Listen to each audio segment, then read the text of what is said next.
अस्सलाम वालेकुम रहमतुल्लाहि व बरकातुहू। दोस्तों, इस दरमियान में हीरा ग्रुप ऑफ कंपनीज का जो नया बिजनेस है, हीरा गोल्ड ट्रेडिंग का, गोल्ड ट्रेडिंग का मई महीने का जो बेनिफिट डिक्लेयर किया गया है, वो मेरे सामने जो साका आया है, वो एक यूनिट का 807 रुपये डिक्लेयर हुआ है। तो ये मई महीने का था, जो कि दरमियान में आप लोग जानते हैं कि पहले साल का हालात के हिसाब से लगभग लगभग 1 तारीख से 10 तारीख के दरमियान में ये डिक्लेयर हुआ करता है। आमतौर से 6, 7, 8, इस बार 8 तारीख को डिक्लेयर हुआ। तो इस बात की खुशखबरी के लिए आप लोगों तक ये बात मैं पहुंचाना चाहता हूँ।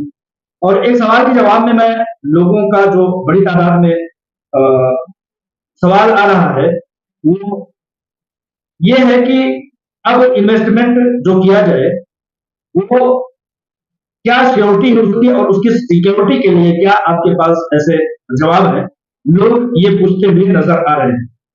तो मैं उसका जवाब देते हुए बताना चाहता हूं कि श्योरिटी और सिक्योरिटी जो है, वो हीरा ग्रुप ऑफ कंपनीज की हकानियत और उसकी सच्चाई और उसका जोहद मुसलसल है।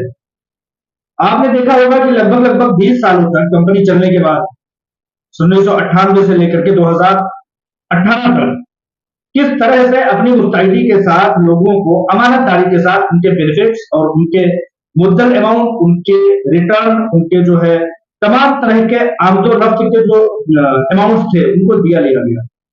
यहाँ तक कि किसी इजलास में डॉक्टर नोएरा शेख साहिबा से ये सवाल किया गया कि आप ये जो पैसों वाली जो एक क्लियरिटी रख करके चलना चाहती हैं, इसका हम हिसाब किताब समझना चाहते हैं। मिसाल के तौर पर अभी जैसे 807 रुपए है, 807 रुपए 35 पैसे, तो ये 35 पैसे का जो रेशो है, जो हिसाब किताब है, डॉक्टर नोएरा शेख साहिबा से किसी इजलास में सवाल किया गया कि आपकी कंपनी का ये पैसे वाला हिसाब किताब क्या है, इससे आपका क्या होने वाला है और उन साहिबान का क्या होने वाला है जो 35 पैसे जो आप लोगों को भेजती है। तो उसके जवाब में डॉक्टर नोएरा शेख साहिबा ने कहा कि देखिए, बेशक आपके लिए 35 पैसे बहुत मामूली है, जिस इन्वेस्टर के पास मैं भेज रही हूँ उसके लिए बहुत मामूली है, लेकिन मेरे लिए वो बहुत भारी है 35 पैसे। क्यों? वो इस तरह से कि मेरे पास इन्वेस्टर जो है वो है लाखों की तादाद में। आपके पास पैसे पहुंच रहे हैं 35 पैसे, 25 पैसे, 30 पैसे, लेकिन जब उनको जोड़ा जाता है लाखों इन्वेस्टरों और लाखों अफराद की तादाद में, तो वो 35 पैसे, 25 पैसे या 30 पैसे या पैसों में जो भी पैसा हो, वो एक बड़ा अमाउंट पहुंच जाता है। और बड़े अमाउंट में पहुंच करके वो हजारों और लाखों की तादाद में पहुंच जाता है, क्योंकि हर महीने यही सिलसिला जारी रहता है और कई साल तक यही सिलसिला जारी रहता है। तो मैं तो ये समझ करके, डॉक्टर नोएरा शेख साहिबा ने कहा कि मैं तो ये समझ करके कि ये पैसे हैं, इसको आपके लिए कोई मतलब नहीं है, लेकिन वो हजार हजार रुपए जो हर महीने मेरे ऊपर कर्ज चढ़ेगा, उसका भी आखिरत में मेरे ऊपर हिसाब बनेगा। लिहाजा वो पैसे भी आपके जो अमाउंट के हैं, वो मैं अपने पास नहीं रखना चाहती हूँ। इसलिए मैं तो यहाँ, आप मुझे माफ कर देंगे, आप उसको भूल जाएंगे, लेकिन खुदा न खास्ता अल्लाह ताला ने अगर उस ताल्लुक से मेरे मेरे हिसाब में ले दिया और मुझे आखिरत में पूछा गया, तो आपके लिए पैसा महीने का हमारे लिए हजारों हो जाता है, साल में वो लाखों हो जाएगा और कई सालों में वो करोड़ों हो जाएगा। तो करोड़ों का हिसाब मैं कैसे दूंगी? यहाँ से ये आपके पैसे हमें नहीं मतलब है, आपके पैसे आप रखो, आपके किसी भी इस्तेमाल में वो हो। सिक्योरिटी और सिक्योरिटी की बात करते हुए मैं दूसरी बात पर आना चाहता हूं कि इससे पहले मामलात ये, बेशक असदुद्दीन ओवैसी ने मेंबर पार्लियामेंट सरकारी ओहदे पर होने के नाते से 2012 में एफआईआर किया। उस एफआईआर की पादाश में सवाल जवाब जांच पड़ताल हुई, और जांच पड़ताल होने के बाद ये समझिए कि लगभग लगभग 4 साल तक उसको बड़ी शिद्दत के साथ जांच पड़ताल के मरहले में रखा गया, लेकिन कंपनी अपनी सदाकत की बलबूते पर चलती रही। आप लोगों को कानून का खबर नहीं हुआ कि किसी भी तरह से कंपनी पर कोई आंच आई है या किसी भी तरह से जांच पड़ताल हो रही है। यहाँ तक कि डॉक्टर नोएरा शेख साहिबा बाज दफा बातचीत में कहती हैं कि मुझे कई कई घंटे तक बुला करके कुर्सियां तक ऑफर नहीं की जाती थी, इस तरह से सख्ती और बेरहमी बरती जाती थी। लेकिन आपको मालूम है 2016 में हीरा ग्रुप ऑफ कंपनीज ने अपनी सदाकत के बलबूते पर वो एफआईआर जीत लिया, वो मुकदमा जीत लिया। आप लोगों के सामने है, कंपनी जब अपनी हकानियत के बलबूते पर एक बैरिस्टर से मुकदमा अपनी कंपनी की हकीकत के पर जीत सकती है, एक बैरिस्टर से जीत सकती है, तो कंपनी की सदाकत और सिक्योरिटी और सिक्योरिटी का आप इससे बड़ा दलील और क्या समझ सकते हैं। 2018 में शबखून मारा गया कंपनी पर। आलमा डॉक्टर नोएरा शेख साहिबा के साथ जो सख्ती आई उसको आज लाखों से करोड़ों अफराद जानते हैं और उसकी हकीकत भी जानते हैं। तोड़ देने की कोशिश की गई, लेकिन कंपनी की सदाकत, उसकी सच्चाई, उसकी हकीकत और उसके बैकग्राउंड जो है, जो कि जराए है, जो कि प्रॉपर्टी उसकी शक्ल में और दीगर तमाम तरह की शक्ल में है, उसको जब एजेंसियों के सामने रखा गया तो आलमा डॉक्टर नोएरा शेख साहिबा ने अपनी अग्नि परीक्षा देते हुए उस पर भी फतह हासिल की। वो मुकदमा जो लोअर कोर्ट में चला करता था हाई कोर्ट में पहुंचा, हाई कोर्ट से सुप्रीम कोर्ट में पहुंचा। सुप्रीम कोर्ट ने कंपनी की सदाकत का ऐलान करते हुए उसको चलने का ऑर्डर दिया और कहा कि आप अपने कंपनी को रन कर सकते हैं, पुराने मामला को हमारी अंडरटेकिंग में रख दिया जाए, हम देख रेख कर रहे हैं अभी फिलहाल इसका, लेकिन नए सिरे से आप कंपनी को चला सकते हैं। दोस्तों 2018 में जब मुकदमा हुआ था, मामला हुए थे, तो मामला जो है वो लोअर कोर्ट में थे। कंपनी की हकीकत और सच्चाई और उसकी मजबूती की सबसे बड़ी दलील ये है कि आज company Heera group of companies के पास लोअर कोर्ट, हाई कोर्ट और सुप्रीम कोर्ट तक के ऑर्डर हैं।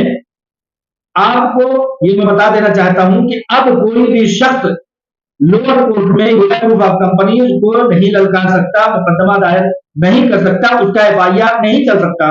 क्यों?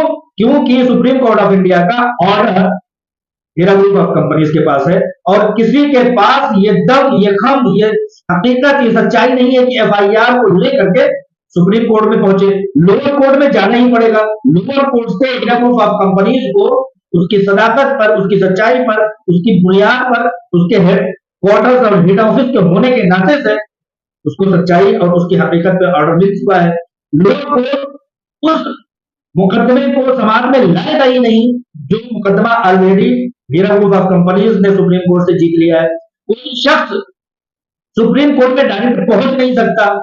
इसकी मिसाल के लिए मैं ये बता दूं कि अभी पिछले दिनों जब ईडी ने लोअर कोर्ट में जाकर के अपना एक मुकदमा दायर किया और कहा कि हीरा ग्रुप कंपनीज ऐसी ऐसी ऐसी ऐसी वगैरह वगैरह, तो लोअर कोर्ट के सामने जब सुप्रीम कोर्ट ऑफ इंडिया का जजमेंट रखा गया, फैसला रखा गया, ऑर्डर रखा गया, लोअर कोर्ट में सुप्रीम कोर्ट ऑफ इंडिया का ऑर्डर रखा गया, तो वहां के जज, लोअर कोर्ट के जज ने ईडी को फटकार लगाते हुए कहा कि तुम्हारी बदतमीजियां बहुत हो चुकी, हीरा ग्रुप ऑफ कंपनी के खिलाफ टार्चर के मामला बहुत हो चुके, तुम लोगों के ये मनमानी ढूंढे एफआईआर, अब दोबारा हीरा ग्रुप ऑफ कंपनी के खिलाफ कोई भी मुकदमा तुम नहीं लाते हो सिरे से।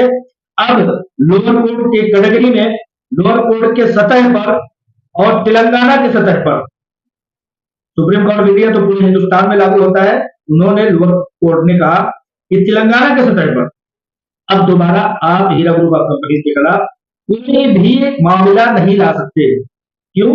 उसका सबसे बड़ा दलील यह है कि सुप्रीम कोर्ट ऑफ इंडिया में मामला चल चुका है। आलमा डॉक्टर नोएरा शेख साहिबा ने अपनी अग्नि परीक्षा दे दी है। जो भी एक तरह का प्रोसेस था, हीरा ग्रुप ऑफ कंपनीज को एक ऐसे अग्नि परीक्षा की जरूरत थी जो लोअर कोर्ट से हाई कोर्ट से सुप्रीम कोर्ट तक पहुंच करके सुप्रीम कोर्ट की जांच पड़ताल और तमाम मरकजी कमेटियों की जांच पड़ताल की बुनियाद पर उसको एक फैसला दिया जाता। लिहाजा अब वो फैसले हीरा ग्रुप ऑफ कंपनीज के हाथ में है। लिहाजा जिस तरह से ईडी को उसके एफआईआर पर यह भड़का देते हुए कि अब तेलंगाना में ईडी किसी भी तरह का हीरा ग्रुप ऑफ कंपनीज के मामले में कोई भी दूसरा मुकदमा लेकर के नहीं आएगा, कलादम मनसूख और सिरे से खारिज किया जाता है, वहां उसको खारिज कर दिया गया।